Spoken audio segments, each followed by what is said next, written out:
akwai mutane da yawa wanda inda ta ɗauko su sata su mu ta wakilce mu, yanzu Adamu Zango ma in ta sa shi ni ta wakilce ni, amma ban so in yawaita magana a kan shi ne saboda a kan shi abin ya taso misali, amma ya cancanta in fiye da haka ne. Amma an ka tsaya ka kalla ma shirin gaba ɗaya misali, to dan ba a sa wani ba ma to sai me, ai ba komai ba ne.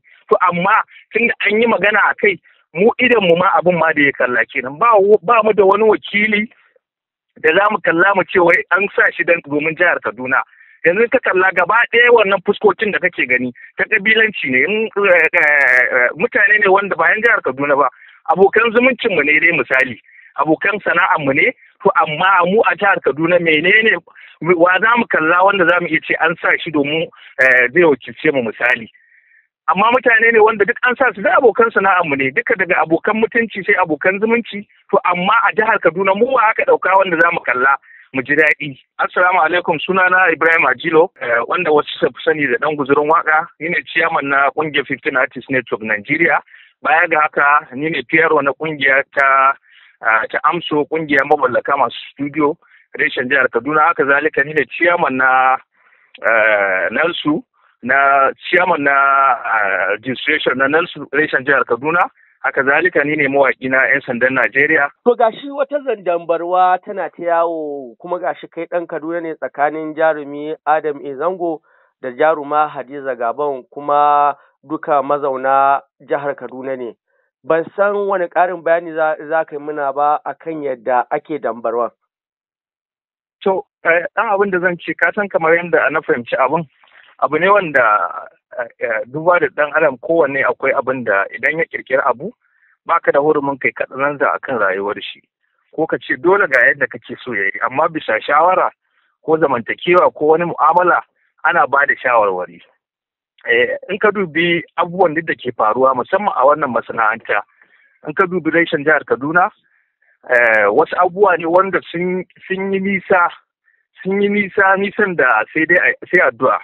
Musamman yanzu misali in na dawo kan magana da kake tambaya na, za ka ga wannan zauren a yanda na kalli mutanen misali, za ka ga mutane ne wanda ba wani ma da za ka iya ɗauka ka kalla a matsayin ɗan jihar Kaduna. Ni ina magana ne da yawon wasu daga ciki a matsayina na wanda ina da jagoranci na wasu ɓangarori. Misali, let's say ba sai na ce a kira da Zango ba misali, a za a iya kiran wasu misali, akwai mutane da yawa wanda za a iya ɗaukan su a sa, in aka sa su mu kamar sun wakilce mu misali, in aka sa Adamu Zango ya wakilce mu misali, amma abin ka kalle shi gaba ɗaya ta mahanga ta tunani ko na ilimi, a jihar Kaduna ba mu da ma wani wakili da aka sa a wannan wurin, kuma shirin a Kaduna aka fi gabatar da shi, kuma mai gabatar da shirin nan matsayinta wadda ake kira 'yar Kaduna ce.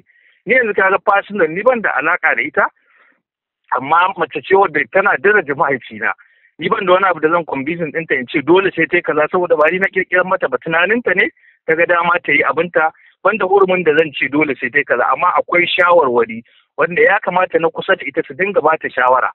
Matsayin shirin nan da ake na jihar Kaduna a na ƙasa gaba ɗaya ko duniya, amma a jihar Kaduna take. Wa aka ɗauko wanda za mu kalla a jihar Kaduna mu ji daɗi misali, ba wani jarumi yanzu akwai irin su ba ko ba kalla yanzu ta ɗauka ta sa mu ya wakilce ma irin tunanina, in Shoman ta ɗauka ta sa mu ya wakilce ma irin tunani, ba dole sai ta ɗauko wani ba misali, matsayina na wanda nake jihar Kaduna, amma duka an ka kalli wannan ɗakunan. Abin tambaya a nan ɗan guzuri, kuna a matsayin ku na 'yan jihar Kaduna kuma mazauna garin Kaduna, ku ba ma wai maganar Adam A. Zango ne ba kawai, ina irin a maku kara ana ganin cewa ana gabatar da abu a cikin jihar Kaduna a garin Kaduna, kuma akwai jarumai da dama da mawaka akwai jarumai da yawa. Rashin saka ko ɗaya ne na 'yan Kaduna ne kuna ganin bata muku kara ba, kuma ku a ganin ku kuna ganin ba kuma ta wani laifi ba ne? Ni a kan shi ne nake magana, amma akan karar ne ya kamata a ce an mana kara, ai ba maganar laifi, in wani ne ya maka laifi fasinar kai da shi misali, kaga yanzu ni ta bangare na Hafira ta yi da mahaifina kuma tana daraja shi, ni ma dole ko ba da alaka da ita fasinar ya kamata in daraja ta, amma akwai abin da zaka kalla al'umma, mu yawon al'umma ne misali, yanzu zaka kalli mutane, akwai mutane da yawa wanda inda ta ɗauko su sata su mu ta wakilce mu, yanzu Adamu Zango ma in ta sa shi ni ta wakilce ni, amma ban so in yawaita magana a kan shi ne saboda a kan shi abin ya taso, misali, amma ya cancanta in fiye da haka ne. Amma an ka tsaya ka kalla ma shirin gaba ɗaya misali, to dan ba a sa wani ba ma to sai me, ai ba komai ba ne. To amma tun da an yi magana a kai, mu idan mu ma abin ma da ya kalla kenan, ba mu da wani wakili da za mu kalla mu ce wai an sa shi domin jihar Kaduna. Yanzu ka kalla gaba ɗaya wannan fuskokin da kake gani ta kabilanci ne, mutane ne wanda bayan jihar Kaduna ba, abokan zumuncinmu ne dai misali, abokan sana'armu ne, to amma mu a jihar Kaduna menene wa za mu kalla wanda za mu iya ce an sa shi domin zai wakilce mu misali. Amma mutane ne wanda duk an sa su da abokan sana'armu ne, duka daga abokan mutunci sai abokan zumunci, to amma a jihar Kaduna mu wa aka ɗauka wanda za mu kalla mu ji daɗi misali, wanda za mu ce yanzu an sa shi a cikin wannan shirin. Kowa aka ɗauko aka sa mu ya wakilce mu. Dan guzi ana cewa wannan baiwa Allah bari in kira suna ƙarara wato Hadiza Gabon kamar da ta zo daga ƙasar su a nan Kaduna ta sauka. Kuna ganin ba wai tana da haushin 'yan Kaduna bane na cewa ba ku mata wani ƙoƙarin da zai sa yanzu ta saka muku ta riƙa yin abubuwa da ku bane? Irin take ganin cewa ba ku mata komi ba?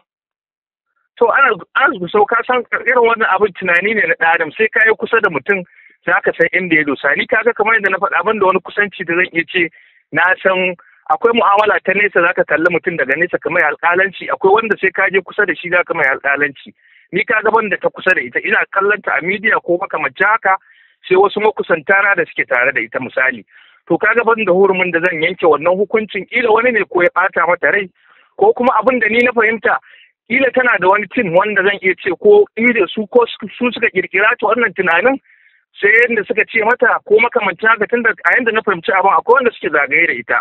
Kuma ka san wannan masana'anta tana da alaka da kabilanci, ba a kallon wasu ba cancanta ka ake duba ba, wa nake kusa da shi kawai, ko wane ne ba na tare da shi ya ɓata mare, kila ma ya taka ni ko ya harare ni, mun haɗa ido na gan shi daga wannan lokacin na tsane shi. Da akwai ire-iren waɗannan abun ba a duba cancanta. Yanzu misali sai aka ce kai ne ka cancanta, za a kira wani abu na jarida, ko gaba muke da kai zan ce a sa Anas Gusau ya cancanta, zai ba mu kaza da kaza. To mu ba mu da wannan abin da muka fi kallo kawai wane ne za a ba mu miliyan ɗaya in ba shi 200,000 ce ya gode, wane ne zan zagi uwar shi yau an jima ya biyo ni. To mutanen mu sun fi yadda da irin wannan abu, ba mu cika yadda da asalin wane ne mutum da zai ban abin da nake so ba. A iya fahimta ta kenan, ka san ita rayuwa fahimta ce. Dan guziri wani tambaya, inda an ce wannan baiwa Allah ita Hadiza Gabon a jihar Kaduna take, kuma a garin Kaduna take magana, kuma ka ɗauko wata magana na cewa akwai waɗanda suke alaƙa da ita kuma mutanen ku ne. Ba ku yi ƙoƙari ba a matsayin ku masu harakan nan tun daga waka har fina-finai na jihar Kaduna ku tuntuɓe ta ku ji menene dalilin da yasa ta yi haka, ko menene manufarta, ko me take nufi da abin?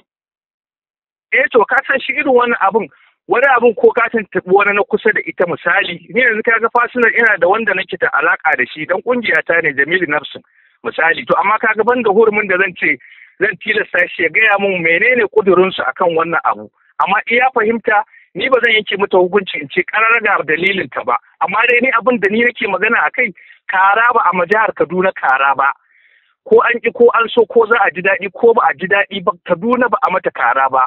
Kankin kanka ka kalli zauren gaba ɗaya waye ɗan jihar Kaduna, waye ɗan jihar, ko DJ ABO ta ɗauko ta sa bana alhamdulillah za mu ji daɗi, ko waye ta ko inda ɗan jihar Kaduna ne, saboda ka san an ce gaba ɗaya ne, gida ɗaya ne, ko kuma aka ce arewa duk gida ɗaya ne, amma kowa ya san gidan da ya fito, kowa ya san inda ya fito. Ni ɗan ƙaramar hukumar Makarfi, ƙaramar hukumar Makarfi ne a ƙauyen ɗan guzuri, mazaunin cikin garin Kaduna. Ko ina za a je, in za a raba Kaduna ko ba alfarma ina da gado na.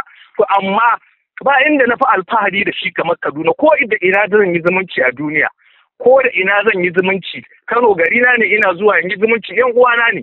To amma akwai inda in an je an dawo ni ma ba fasa ni za su yi ba abin su. Akwai abin da in a gidanka ne aka ce ba a yi da kai ba a gidanka, to gidan wa za ka je a yi da kai. Bai wuce wannan ba, ya kamata ko da ita ba ta da tunanin a tunaninta, wanda suke tsara abin a tunaninsu ba su da tunanin da za su yanke shawara a kai, ita tunaninta ya dinga kawo mata a matsayin cewa gafa abin da ya dace. Ta dinga kallon mutanen da take tare da su, ko kuma mutanen da suke garin da take, ko ba komai wani zai ji daɗi a ce an ɗauko wani ɗan garin an sa shi, tunda koya za a yi dai akwai inda an je an dawo da garin ka dai kake alfahari. kamar yadda kowa da iyayen shi ke alfahari da za ka yi alfahari da garinka, za ka yi alfahari da 'yan uwanka, akwai inda kuma za ka yi alfahari da al'ummarka gaba ɗaya, baya ga al'ummar musulmi a addininka, baya ga al'ummar ƙasa, baya ga duniya, duka ko ina akwai za ka yi alfahari da kowane ɓangare. Ɗan guzuri abin da za mu ƙarƙare da shi ɗazu kana maganar shawara. A shawarce tun da dai wannan abin ya taso ba ma ku 'yan Kaduna ba, mutanen duniya gabaki ɗaya waɗanda suke alaƙa da wannan shiri nata. Da suna ta magana akan wannan jarumi Adam A. Zango. A shawarce a ce in za a gyara, me ya kamata a yi in dai dan jama'a ake kuma ana so mutane su amfana da abin kuma abin da suke so a yi. To a shawarce in dai za a gyara abin da ya kamata kila a iya fahimta na ban sai kafin je ga shawara a takaice a gurguje kila baya ga wannan kila akwai wani da za su ƙara yi nan gaba kila a yanda nake ji wasu makusantansa na faɗa misali. To amma a shawarance in shawara da ka nema da kake so da ka ji daga wurina, abin da ya fi kamata shine duk abin da za a dinga kasa shi a faifai. Ko kana faɗa da mutum ko baka shiri da mutum ko kana da kyakkyawar alaƙa da mutum kai bincike a kan shi a cikin al'ummar shi da yake wace gudunmawa yake bayarwa. In ka kalla sai ka ƙara wannan faɗan da kake da shi sai ka ɗauko gudunmawar da yake bayarwa a cikin al'ummar shi sai ka sa. Ko ba komai ka ƙara janyo shi a jika, ka ƙara janyo masoyan shi, amma haka ce kullum za mu dinga amfani da duk wannan ba zai kai mu gaci ba. Abin da ya fi kamata mu dinga ɗaukan cancanta fiye da alaƙa. Mu daina kallon alaƙa, mu dinga kallon cancanta, har kullum idan za mu yi haka za mu ga nasara. Kuma ina ƙara amfani da wannan damar in yi kira ga al'umma kar a yanke mata hukunci ita ma kai tsaye a ce bata sa kaza ba, kila akwai dalili, kila ba ita ta kirkiri abun ba, amma dai komai zai je ya dawo dai kanta zai dawo. Ko ba komai mutum ya dinga tsara mutanen da ya tabbatar da za su dinga bashi abin da suke yake so zai inganta abu ne mai ma'ana, ba bukatar su ko kabilanci ba, ko kuma ba na tare da wani ko kuma na fi son ɗan gari na fiye da ɗan garin wani, haka baya haifar da rayuwa mai kyau ko kuma al'umma mai kyau. Nan guzuri muna godiya.